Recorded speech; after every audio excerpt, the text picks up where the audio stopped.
Hi, and welcome to Average Fitness. My name is Ryan, and I am going to be answering some listener mail, or viewer mail, I should say, rather. This one actually comes from Sid. Sid asked me quite a few questions, and I'm going to do my best to answer all of them the best I can. I'm going to distill it a little bit, but I think they're all relevant things that other people might be curious about. Um, in your letter, you talk about having a concern for trying to um, get into six-pack shape. You want to drop your body fat levels down to a level where you've got your abs showing, but you also want to build muscle at the same time.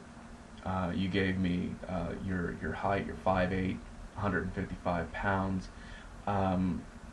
Which you say suggests a faster metabolism, and you very well may have a faster metabolism. But one of the things that you'd want to really be looking at in terms of your metabolic rate is your body composition. Now, I've never been one to really concern myself too much with overall metabolic rate. Just the core principles of making sure that you have your macronutrient levels at the proper composition, and then the other simple part is training and rest. So now there is a small antithetical situation that's occurring with your line of thinking, Sid, where you want to drop a lot of body fat, enough to show your abs, but you want to build muscle at the same time. And these things are unfortunately contradictory.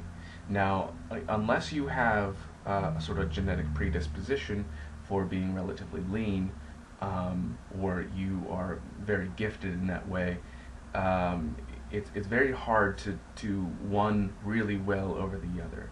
Not that it's impossible, but it's very difficult to do it well one way or the other. It's a spectrum, you see.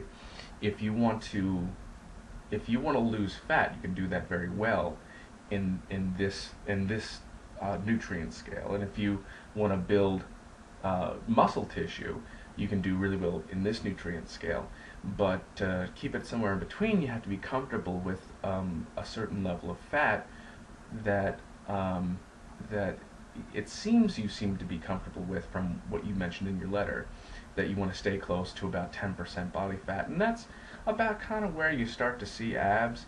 However, you don't see six-pack abs unless you have huge abdominal muscles. The actual muscles themselves are large enough that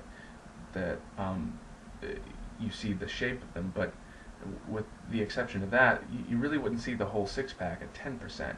But really, you need to start dropping down to about probably 6 to 7% before you even start to see a hint of the lower abs. And that's an uncomfortable place to be. It's not generally healthy either, unless your body is used to that, and unless you're getting proper nutrients and you're training all the time. A lot of your top athletes will stay in that range just by the sheer simple fact that they're training constantly and they're eating constantly for their training. So they don't even think about it. They're not concerned about that. I'm sure they don't even care that they have abs. All they care about is performance. The fact that they're staying relatively lean is a result of their training. And then you've got bodybuilders who are trying to pick up a lot of muscle. Well, if they want to pick up a lot of muscle the best they can, the most efficient way possible, they need to put themselves into a caloric surplus. They need to make sure they're getting like 2 grams of protein per pound of body weight, and they need to double their carbs of that total. So there's going to be a little bit of fat storage there. Sometimes, in the case of like Lee Priest off season, a lot of fat storage. So you have to be comfortable with that. It's okay to have fat. Fat's not a bad thing. Fat is just energy storage. It's a survival mechanism of all animals on this planet, with the exception of insects, of course. Maybe, I'm not sure. I'll look up on that. But you need to, I think what you want to do, what would be best for you, Sid, is, and for anybody in this matter, if you want to be really lean, then focus on that and be comfortable with the idea that you're going to put yourself in a slight caloric deficit. You're going to be eating about a gram to gram and a half of protein per pound of body weight, and you're going to work on carbohydrate cycling. And I suggest that everybody look up carbohydrate cycling on bodybuilding.com. There's all kinds of different ways to do it. And then if you want to build muscle, you take about 1 to 2 grams of pound of 1 to 2 grams of protein per pound of body weight, and that's what you're going to consume every day. And then you're going to double that for your carbohydrates, and then you're going to eat like a beast. Of course, in both situations, you're taking good fats, and then with the muscle building phase, be comfortable with being with carrying a little more fat on you. It's okay. It's fine. You look good in a t-shirt. You might actually even show abs. I mean, if you're concerned with picking up too much fat, then integrate a good cardio program. Speaking of cardio, Sid, you also mentioned what I did for my cardiovascular training. It was as simple as this: 30 to 45 minutes of pre-breakfast cardio. So as soon as I wake up in the morning, I take a coffee or an energy shot, pop my shoes back on, and I go run. It doesn't matter what kind of cardio you do. If it's shadow boxing, jump rope, I preferred running, but you need to do about 30 to 45 minutes of it, and it needs to be intense. So if you want to do intervals, or you want to do like if you want to sprint walk, that's fine, but you got to make sure that you're pressing your cardiovascular exercise for about 30 to 45 minutes. Leading up to the show, was pushing toward the 45-minute mark, which led me to, with my pace, my gait, led me to about 5 miles a day, and I did that for about, well, I don't suggest this for anybody, but 6 to 7 days a week. I really only stopped running one day of the week if my legs felt real sore. That was about it. Now, for most folks who are not trying to get on stage for a show and get as lean as possible, about 3 to 5 days a week are perfectly fine, and giving yourself some time to rest is absolutely imperative anyway. And especially if you're not used to it, stick to the shorter amount of time of cardio in the morning. You might not even be able to do 30 minutes straight away. Start with something later. Start with 15 minutes of cardio before you eat breakfast, and then ratchet that up. And in terms of the lifting, I always suggest everybody to, if you're trying to burn fat, lift as heavy as you can. If you're trying to build muscle, lift as heavy as you can. One of the things I like is something I've heard from about Jeff Willett called Max OT, or maximum overload training. It's a style of training where it's lower sets, lower reps, and a lot of rest in between.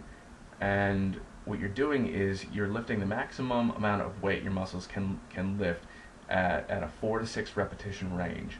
And if I'm incorrect about this, I apologize, but I think it's about 4 to 6 sets per larger muscle group, and then a few less sets for smaller muscle groups like the biceps and triceps and such.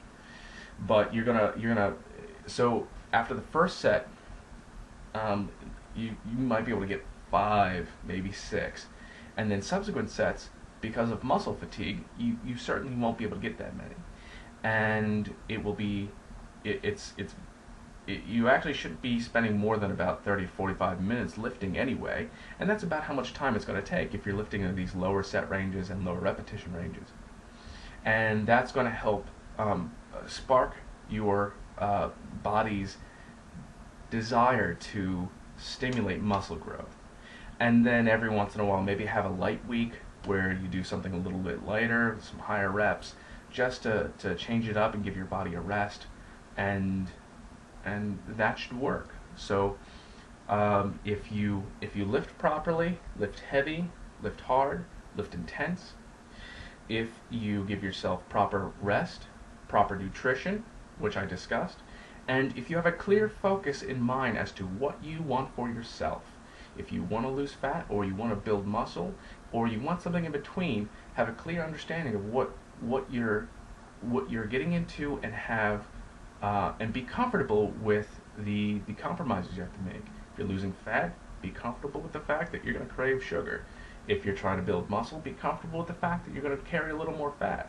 And if you're trying to do both, be comfortable with the fact that while you might not have a six-pack, you will be relatively lean, in good health, and and generally more happy. So, Sid, I hope this answers some questions, and if it answers any questions for anybody else, that would be fantastic. I just wanted to let everybody know that I am on Facebook now, so if you search averagefitness@gmail.com on your Facebook search bar, you will find me. Please find me, and friend me, and follow me on Facebook. I'd like to get a lot of followers there, and I've got some show pictures up, and I've got a show coming up October 15th. So I'm going to start training for that right now, and I hope to see you on Facebook. And thank you very much for checking me out. This is Ryan for Average Fitness, and I am out.